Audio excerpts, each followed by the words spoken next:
شروع اللہ کے نام سے جو بڑا مہربان اور نہایت رحم والا ہے۔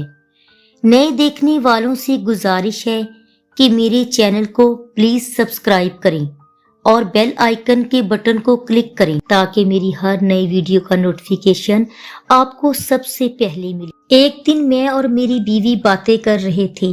باتوں ہی باتوں میں میری بیوی کہنے لگی کہ گھر میں بہت سارا ایسا سامان ہے جو مجھے وقت آنے پر استعمال کرنا ہوتا ہے اور ابھی اس کی ضرورت نہیں ہے۔ کیا تم میرے لیے سیڑھیوں کے نیچے ایک چھوٹا سا کمرہ بنوا سکتے ہو؟ کیونکہ وہاں تھوڑی سی جگہ ہے۔ اس کمرے میں یہ تمام فالتو سامان رکھ دوں گی۔ میں اپنی بیوی سے بہت محبت کرتا تھا، لیکن میری جیب میں فی الحال گنجائش نہیں تھی کہ میں اس کی یہ خواہش پوری کر سکوں۔ میں نے اس سے 2 مہینوں کا وقت مانگا اور ان 2 مہینوں میں میں نے اپنے کام کے وقت کو دگنا کر دیا اور اپنی بیوی کی خواہش پوری کرنے کا پکا ارادہ کر لیا۔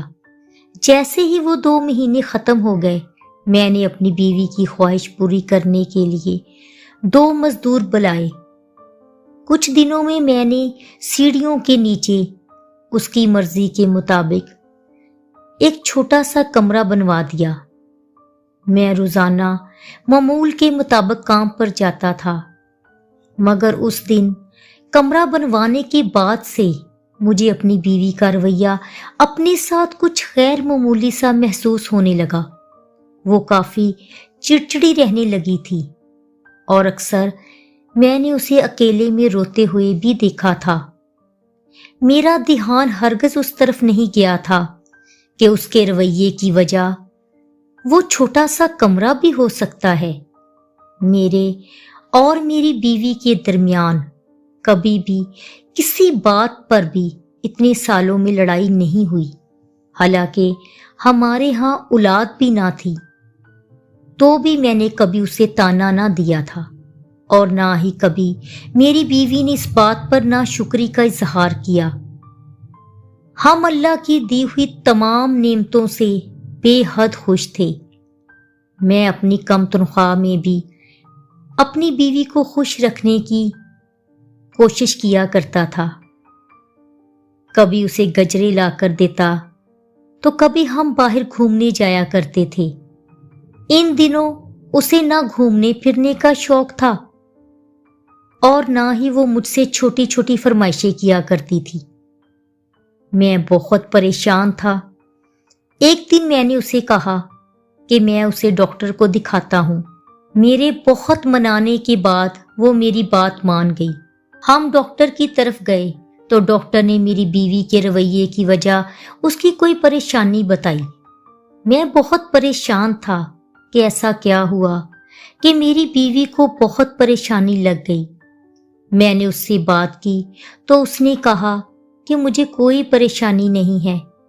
مجھے لگا کہ یہ پریشانی اولاد نہ ہونے کی وجہ سے ہے۔ جب میں نے اس سے کہا کہ میں دوبارہ تمہارا علاج کروانا چاہتا ہوں تو اس نے مجھے سختی سے منع کر دیا کہ اب مجھے کسی علاج کی ضرورت نہیں ہے۔ میں اپنی بیوی کے اس بات سے بہت حیران تھا اور میں نے غصے میں آ کر اسے وجہ پوچھی تو کہنے لگی کہ میرے پاس بچہ پالنے کا وقت نہیں ہے۔ میں اور حیران ہو گیا کہ اس چھوٹے سے گھر میں اسے کھانا پکانے کے علاوہ اور چھوٹی موٹی صفائیوں کے علاوہ بھلا کیا کام ہو سکتا ہے۔ ایک روز میں نے اپنی بیوی سے دفتر جاتے ہوئے کہا کہ آج میں گھر پر جلدی آ جاؤں گا اور ساتھ میں میرے کچھ دوست بھی ہوں گے، تو تم چائے کا انتظام کر لینا۔ میری بیوی میری اس بات پر مجھ سے بہت خفا ہوئی اور ہم میں جو کبھی لڑائی نہیں ہوئی تھی، اس بات پر ہم خوب لڑے۔ یہ پہلی مرتبہ نہیں تھا کہ میں اپنے کسی دوست کو چائے پر لایا ہوں۔ اس سے پہلے بھی کئی مرتبہ ہوا ہے کہ میں نے اپنے دوست کو چائے پر بلایا ہے اور میری بیوی نے چائے کے ساتھ کچھ چھوٹا موٹا اہتمام بھی کیا ہوتا تھا، لیکن آج خلاف معمول میری بیوی کی اس بات پر میں بہت حیران ہوا۔ نہ جانے اسے میرے جلدی آنے سے پریشانی تھی یا پھر میرے دوست کے ساتھ آنے پر یا پھر ہمارے لیے چائے کے اہتمام پر۔ بہرحال میں نے اس دن جلدی آنے کا اور اپنے دوست کو ساتھ لانے کا ارادہ ملتوی کر دیا۔ کئی دنوں تک ہماری ناراضگی رہی۔ مجھے یہ بات سمجھ نہیں آئی کہ میری بیوی کا رویہ کیوں بدلتا جا رہا ہے۔ اسی دوران ایک دن مجھے سخت بخار ہو گیا تو میں کام پر جانے کے قابل بھی نہیں رہا۔ اتنے میں میری بیوی نے میری خوب خدمت کی، لیکن مجھے وہ کچھ پریشان سی لگتی تھی۔ زیادہ تر وقت کچن میں گزارتی تھی۔ مجھ میں اتنی نکاہت تھی کہ میں اٹھ کر کبھی اس کی مدد نہیں کرواتا تھا۔ وہ میری بہت خدمت کرتی تھی۔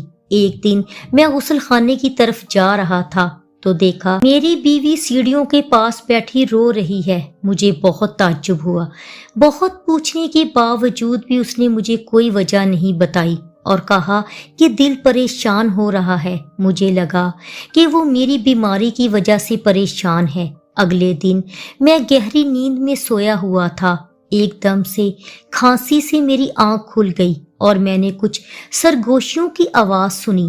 میں بہت حیرت میں آ گیا کہ آخر میری بیوی اور میرے علاوہ اس گھر میں کوئی بھی نہیں رہتا، تو یہ سرگوشیاں کس کی ہیں؟ میری بیوی کس سے باتیں کر رہی ہے؟ میں بہت پریشان تھا۔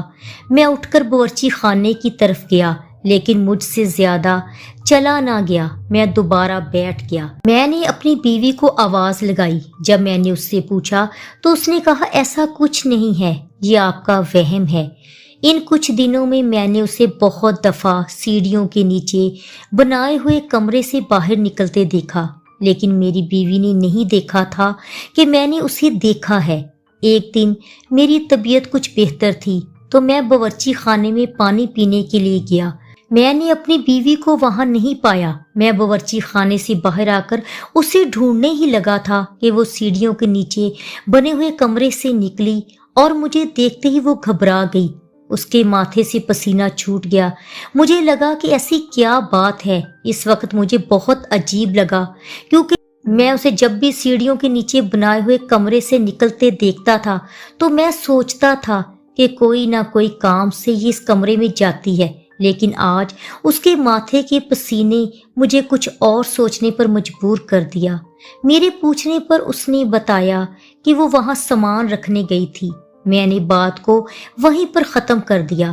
میں اپنی بیوی سے اب مزید بحث کرنا نہیں چاہتا تھا، کیونکہ میری بیماری میں اس نے میری خوب خدمت کر کے میرا دل جیت لیا تھا۔ کچھ دنوں بعد جب میں دفتر کے لیے اٹھا تب میری بیوی کو میں نے کمرے میں نہیں پایا۔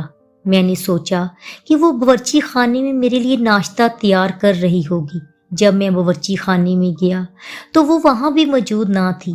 میں نے غسل خانہ اور گھر کا کونا کونا چیک کر لیا، مگر میری بیوی کہیں موجود نہ تھی۔ ابھی میں گھر سے باہر پریشانی کی حالت میں نکلنے ہی والا تھا کہ کچھ آوازیں میرے کانوں میں سنائی دی۔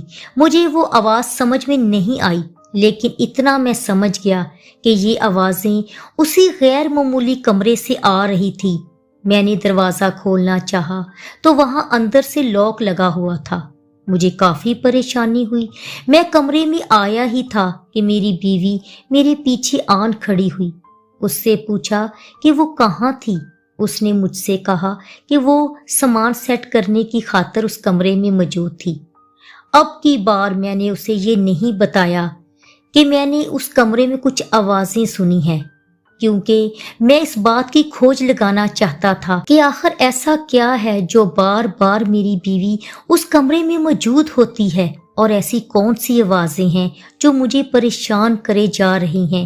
میں دن رات اس پریشانی میں گھلتا جا رہا تھا۔ یہ پریشانی مجھے کھائی جا رہی تھی کہ آخر ایسا کیا ہے جو مجھے نہیں پتا اور میری بیوی مجھ سے چھپا رہی ہے۔